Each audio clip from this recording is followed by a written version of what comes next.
আপনি দেখছেন Padma news 24.com এর রাত 8:30টার বিশেষ বুলেটিন ফ্ল্যাশ নিউজ। সাথে আছি আমি অনিন্দিতা প্রজ্ঞা।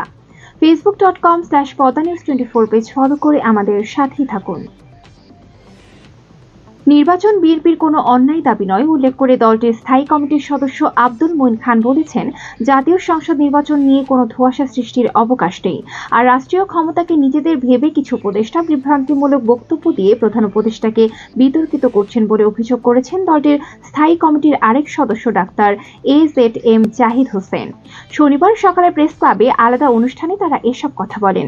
মঈন খান বলেন, যারা নির্বাচন চায় না, বাংলাদেশের পরিবর্তন চায় না, তারা দেশের গণতন্ত্র বিরোধী। তাই জাতীয় সংসদ নির্বাচন নিয়ে কোনো ধোঁয়াশা সৃষ্টির অবকাশ নেই। উপদেষ্টাদের মধ্যে কেউ কেউ ক্ষমতাকে 5 বছরের জন্য প্রলম্বিত করতে চান বলে মন্তব্য করেছেন ইনকিলাব মঞ্চের মুখ্য আহ্বায়ক শরীফ ওসমান হাদি। শনিবার সকালে ঢাকা বিশ্ববিদ্যালয়ে জরুরি সংবাদ সম্মেলনে তিনি এই মন্তব্য করেন। বলেন, জনগণ সংকটকালীন সময়ে পড়ে গেছেন। রাষ্ট্রের কোনো সঠিক তথ্য নেই। জাতির এই মুহূর্তে প্রত্যেকটা রাজনৈতিক দল সবকিছু জানা সত্ত্বেও প্রকাশ করছে না। বড় কথা হলো, দেশে অনেকগুলো আন্দোলন হয়েছে। তখন ডক্টর মোহাম্মদ ইউনূস বলেননি পদত্যাগ করবেন। তিনি আরো বলেন, ডক্টর ইউনূস চাইলেই পদত্যাগ করতে পারবেন না। তাকে বসিয়েছে যারা, তারাই ছাড়তে বলবেন। সবাইকে ইউনূসের হাতকে শক্তিশালী করতে হবে বলে বলেন। অতি পাকনা উপদেষ্টাদের দপ্তর বিহীন করেন। সামাজিক যোগাযোগ মাধ্যমে উচ্চ আদালতকে নিয়ে মর্যাদাহানিকর মন্তব্য করার অভিযোগে জাতীয় নাগরিক পার্টির উত্তরাঞ্চলের মুখ্য সংগঠক সার্জিস আলমকে আদালত অবমাননার আইনি নোটিশ দেওয়া হয়েছে। নোটিশে সুপ্রিম কোর্টের রেজিস্ট্রার জেনারেলের মাধ্যমে প্রধান বিচারপতির কাছে লিখিত নিঃশর্ত ক্ষমা চাইতে বলা হয়েছে। এছাড়া প্রেস কনফারেন্স করে 2 ঘন্টার মধ্যে দেশের জনগণের কাছে ক্ষমা চাইতে বলা হয়, অন্যথায় মামলা করা হবে। নোটিশ পাঠানো আইনজীবী জসিমউদ্দিন জানান, ডাকযোগের পাশাপাশি সার্জিস আলমের হোয়াটসঅ্যাপ নম্বরেও নোটিশটি পাঠান তিনি। বলা হয়েছে, বিএনপি নেতা ইঞ্জিনিয়ার ইশরাক হোসেনের শপথ ইস্যুতে রিট খারিজের পর সার্জিস তার ফেসবুক পোস্টে রায় প্রতিক্রিয়া লেখেন। মব তৈরি করে যদি হাইকোর্টের রায় নেওয়া যায়, তাহলে এই হাইকোর্টের দরকার কি? তার এমন মন্তব্য বিচার বিভাগের অসম্মান।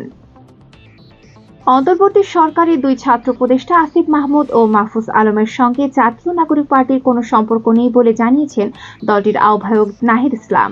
শনিবার দুপুরে ঢাকার বাংলা মোটরে দলটির অস্থায়ী কার্যালয়ে সংবাদ সম্মেলনে তিনি এ তথ্য জানান। বলেন, উপদেষ্টারা যদি রাজনীতি করতে চান, নির্বাচন করতে চান, তাহলে সরকারের থেকে সেটা করতে পারবেন না। তখন তারা সরকার থেকে বের হয়ে তাদের মতো সিদ্ধান্ত নেবেন। তিনি বলেন, 2 ছাত্র উপদেষ্টা গণ অভ্যুত্থানের পরিপ্রেক্ষিতে গণ অভ্যুত্থানের প্রতিনিধি হিসেবে সেই সময় সরকারে যান। ভারতকে রাষ্ট্রীয় সন্ত্রাসবাদ বন্ধ করে অর্থপূর্ণ সংলাপ শুরু করার আহ্বান জানিয়েছে পাকিস্তান। শনিবার জাতিসংঘের নিরাপত্তা পরিষদের উন্মুক্ত বিতর্কে ভারতের বক্তব্যের জবাবে এই আহ্বান জানান জাতিসংঘে পাকিস্তানের স্থায়ী মিশনের মানবাধিকার বিষয়ক কাউন্সিলর সাইমা সেলিম। শনিবার জিও নিউজের প্রতিবেদনে এ খবর জানানো হয়। তিনি দাবি করেন, ভারত আবারও বিভ্রান্তিকর তথ্য, বিচ্যুতি এবং অস্বীকারের আশ্রয় নিয়েছে। 15 সদস্যের কাউন্সিলকে সাইমা বলেন, কোনো ধরনের বিভ্রান্তি, তথ্য গোপন করতে পারবে না। জম্মু ও কাশ্মীরের পহেলগাম হামলার পর মোদী সরকারের একতরফা সিন্ধু জল চুক্তি স্থগিত করার বিষয়টি তিনি বলেন, ভারত এমনকি পাকিস্তানের 24 কোটি মানুষের জীবনরেখা হিসেবে কাজ করে এমন নদীর প্রবাহকে বাধাগ্রস্ত করে নিজেদের বিতর্কিত করছে। জল যুদ্ধের অস্ত্র নয়।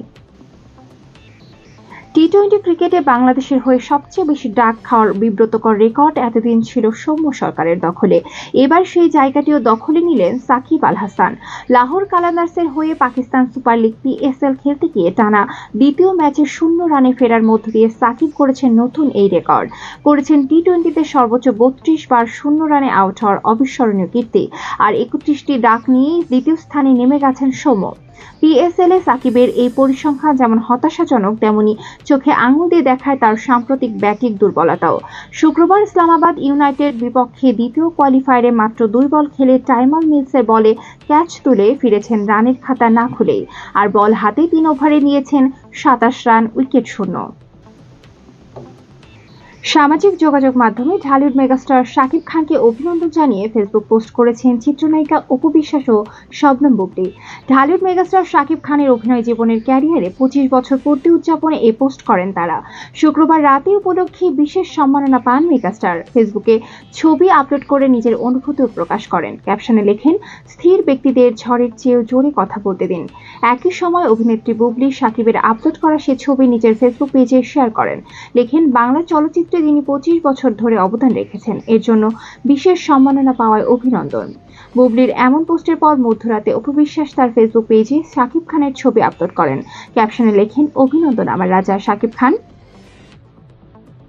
গুরুত্বপূর্ণ সব সংবাদ জানতে PoddaNews24.com এর বিশেষ বুলেটিন ফ্ল্যাশ নিউজ দেখবেন প্রতিদিন রাত 8:30টায়। ফ্ল্যাশ নিউজ দেখতে ফেসবুকে আমাদের ফলো করুন facebook.com/PoddaNews24 আর ইউটিউবে সাবস্ক্রাইব করুন youtube.com/@PoddaNews24 চ্যানেলটি। নিয়মিত দেশ বিদেশের আপডেট সব সংবাদ জানতে ভিজিট করুন মাল্টিমিডিয়া নিউজ পোর্টাল PoddaNews24.com। পরবর্তী ফ্ল্যাশ নিউজ দেখার আমন্ত্রণ জানিয়ে বিদায় নিচ্ছি আমি অনিন্দিতা প্রকা। ভালো থাকুন, সুস্থ থাকুন।